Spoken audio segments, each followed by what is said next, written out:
Buen día, soy David Eliu Villanueva y te quiero compartir en esta mañana acerca de un método de estudio bíblico que se llama el método histórico. Yo sé que para muchos de nosotros la historia es triste o aburrida.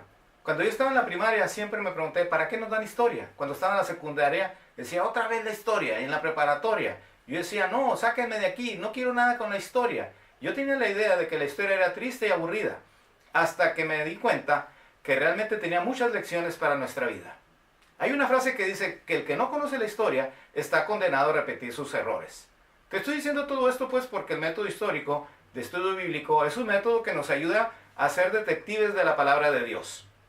Dios, que nos creó, que nos conoce, que sabe que somos curiosos por naturaleza, estableció pues en su revelación, o sea en la Biblia, este trasfondo histórico que espera que nosotros investiguemos. Acuérdate que Él dijo, escudriñen las Escrituras, porque ellas son las que dan testimonio de mí. Bien, pues resulta que este método de estudio bíblico es un método que nos ayuda a ser detectives de la palabra de Dios. Es un método que se aplica al libro que estamos estudiando, pero también al párrafo que estamos estudiando. Es un método del cual nosotros podemos echar mano de varias fuentes. Por ejemplo, del mismo libro que estamos leyendo, de otros libros de la Biblia del mismo autor o escritor, o también, por ejemplo, en compendios, en diccionarios, en atlas. Y entonces haz de cuenta que como investigador, como detective, tú entras a la palabra de Dios y entonces te emocionas porque descubres detalles que antes no habías visto. Y te das cuenta que esos detalles precisamente te ayudan a ti a no solamente comprender mejor la Biblia, sino también a interpretarla y también te dan seguridad o tranquilidad para compartirla con otros. Este método de estudio bíblico es un método que te pide, por ejemplo, que investigues el autor, o sea, quién escribió el libro. También te pide que investigues a quién se lo escribe, o sea, qué persona o qué grupo era o cómo era ese grupo.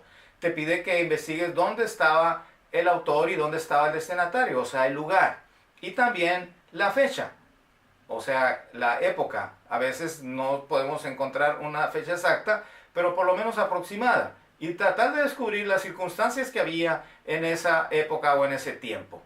Por último, otro dato de este método tiene que ver con el propósito, o sea, por qué o para qué se escribe.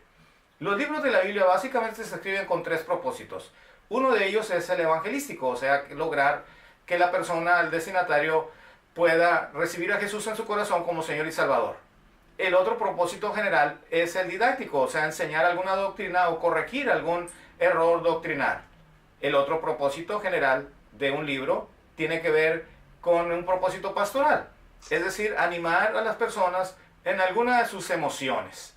Bueno, te digo eso pues porque cuando tú le aplicas este método a un libro o a un párrafo, te da, como te dije hace un momento, seguridad o tranquilidad para interpretar y comprender correctamente las Escrituras. Vamos a suponer que estás estudiando la epístola a Filemón. La epístola a Filemón es una epístola de un solo capítulo. Esa carta la escribe el apóstol Pablo a Filemón, que era una persona que vivía en Colosas. Resulta que Onésimo, un siervo o sirviente de Filemón, había huido de Colosas y había no sé cómo llegado a Roma. Pablo lo conoce en la cárcel y allí lo evangeliza y este joven allí se convierte. Llega el tiempo de que él podía salir libre y entonces necesitaba una carta de recomendación. Bueno, eso es precisamente la epístola de Pablo a Filemón, una carta de recomendación que hace el apóstol Pablo a favor de Onésimo ante Filemón. Te digo eso pues porque estamos viendo aquí el autor, que es Pablo, el destinatario, que es Filemón. Estamos viendo el lugar que era Roma, bueno, el lugar de Pablo, pero el lugar de Filemón era Colosas. Y luego la época fue más o menos en los 60. Se escribe con el propósito de interceder a favor de Filemón. Con esto en mente tú puedes leer la epístola y entonces comprendes un poquito mejor y te da ideas para compartir la palabra de Dios con más seguridad y con más autoridad.